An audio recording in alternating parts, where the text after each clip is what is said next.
Labdien! Man nonāca nezināmā sakarā planšeti manās rokās.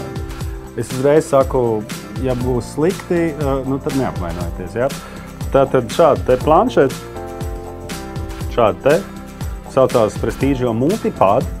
Ko jūs iegūstat? Jūs iegūstat ļoti šādu telefonu, jūs varat simkārt viņā jau iekšā, bet es domāju, tas nav domāts priekš runāšanas, lai šādi te runātu, bet drīzāk, lai tu varētu internetu izmantot jebkur. Bet arī var piezvanīt, bet tikai neiet cilvēkos, uz citām nerunājiet, tas ir smieklīgi. Nākamā lieta. Baterija labi viņai turās, baterija ir ok. Ilgāk laika nekā es biju domājis. Nu, un galvenais, kad liekas, ka nav samudrīta. Tas ir, un tas tā kā, nu, ir pāris, ir tā, ka ir ļoti sarežģīts produkts, kas tā kā nezinu, ko viņi grib no tā lietotāja. Te ir viss tā kā skaidrs, nekāda raķešu zinātne te nebūs.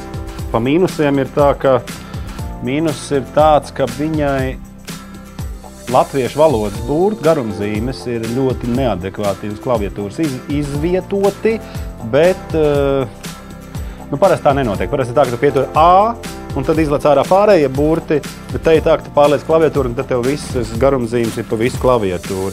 Lēna nav, vienīgais mīnus viņiem nav tas 4G, ir 3G, bet nu, tas ir domāts, tā, ka jūs neesiet mājās, es tā domāju, vai jūs varat to internetu. Vecmāmiņai varbūt būs pa maz burtiņi, nu jūs dāvināsiet. Nu, tātad šī te planšeta Prestigio Multipad ir domāta, es domāju, ka jauniešiem viennozīmīgi. Iebāzi vēl savu simkartu un tu vari to internetu jebkurā autobusu pieturā pārbaudīt. Wi-Fi viņam tāp citu ļoti labs. Es aizmirsu pateikt par Wi-Fi, viņam ir labi ķerto zonu.